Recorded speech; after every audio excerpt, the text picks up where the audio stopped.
Всем привет, я Марина, и с вами Школа Сакрамел. Что такое идеальные блики?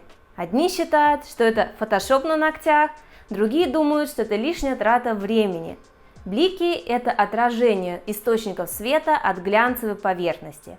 В маникюре глянец придают покрытие. Блики – наши помощники в определении ровной поверхности и архитектуры ногтей. Для создания выравнивания и бликов нам понадобится настольная лампа и желательно с круглым плафоном. Рассмотрим на примере флакончика гель-лака. Видим перекатывающееся отражение настольной лампы, это и есть блик.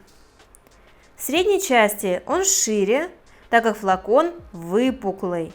Такую же картину мы увидим на ногтях клиентов. Блик не должен разделяться, преломляться и быть похожим на восьмерку. Его очертания должны быть ровными. Внешний круг от плафона и внутренний ровный круг от лампочки. На 3 этапах покрытия базой, цветом и топом необходимо учитывать ровную поверхность. Недостаточно сделать идеальное выравнивание базой, а при этом плохо, некрасиво нанести цветное покрытие или топ. Как это правильно делать, мы будем вместе с вами учиться на модели. Ну что ж, теория теорией, а теперь от теории к практике.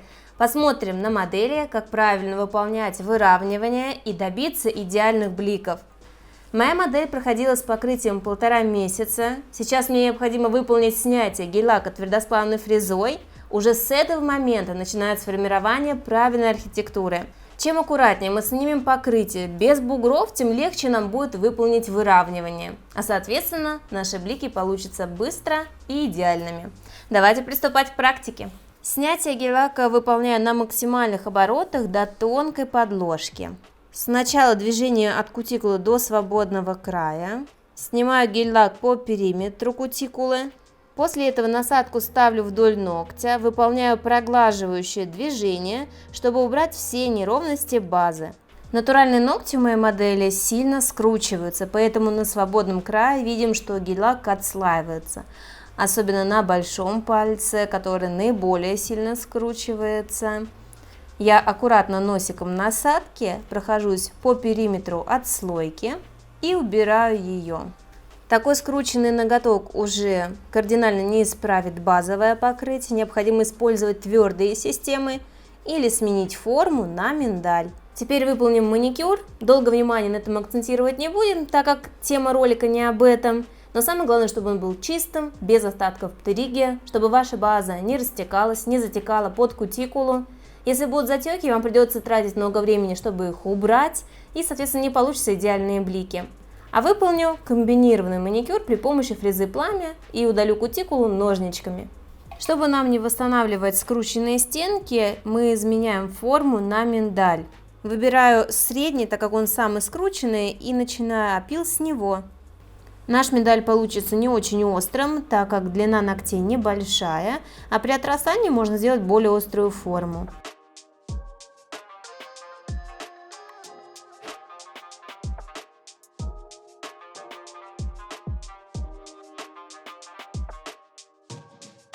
Пилочкой убираю отслойки, которые остались.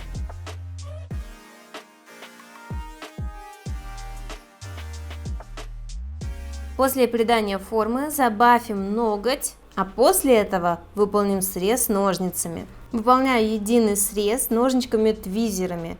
Они мне очень нравятся, ими можно быстро удалить кутикулу.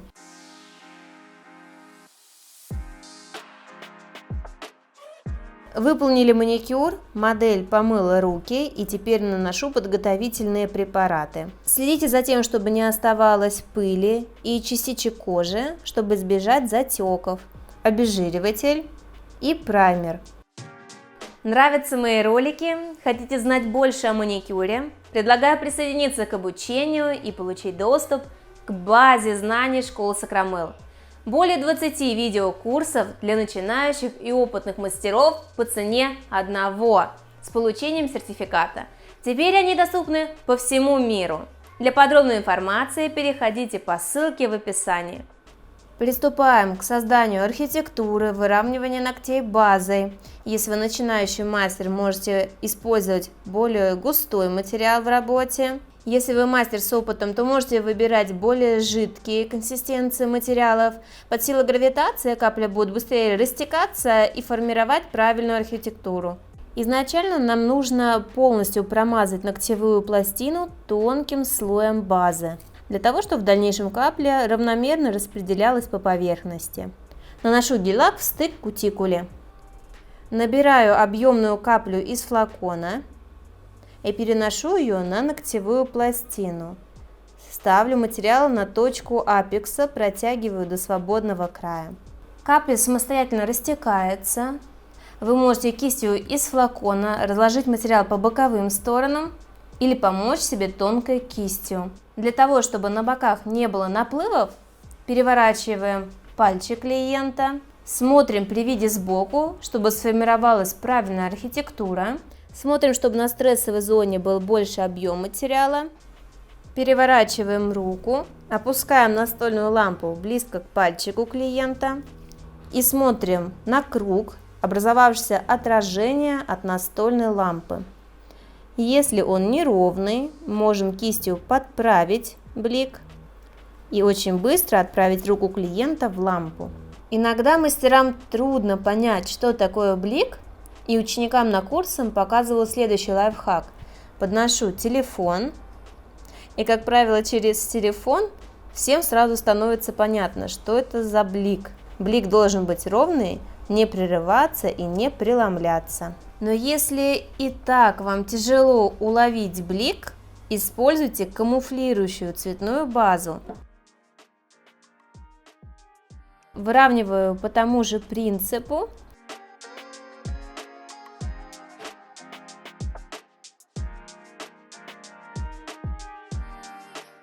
Переворачиваем ручку, формируем архитектуру.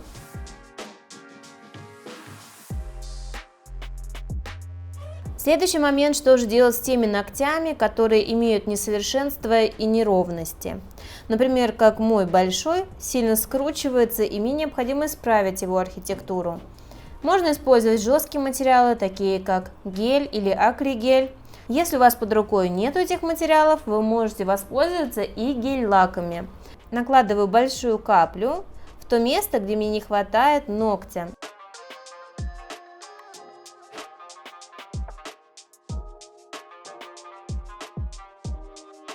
Отправляю на просушку.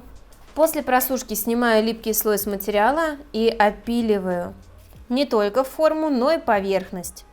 Теперь ноготь стал ровным и можно выполнять выравнивание, как обычно. Ставлю объемную каплю на стрессовую зону и распределяю легко-легко по воздуху зигзагообразным движением материал слева направо.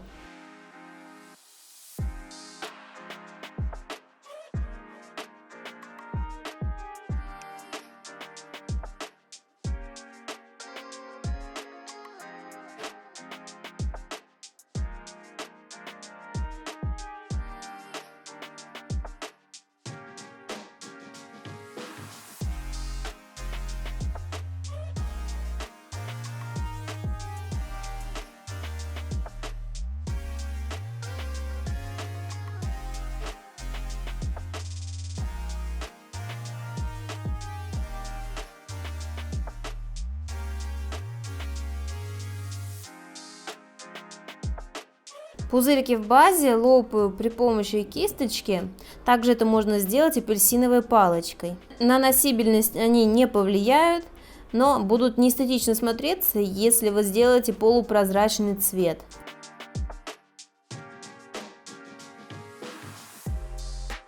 Ну вот, мы сделали идеальные блики базой, но на самом деле все можно испортить цветом и топовым покрытием.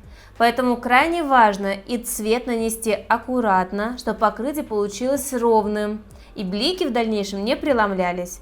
Предлагаю сейчас посмотреть на модели, как это сделать. Мы специально подобрали темный оттенок, для того, чтобы блик было лучше видно. Например, вы наносите гель-лак, как обычно. После чего часто мастера выполняют короткие движения кистью. В итоге блик весь преломляется, искажается, и поверхность становится неровной. И еще одна ошибка, когда мастера разравнивают материал не от кутикулы, а чуть ниже. Преломляется блик в этой области. Видим раздвоение в виде восьмерки.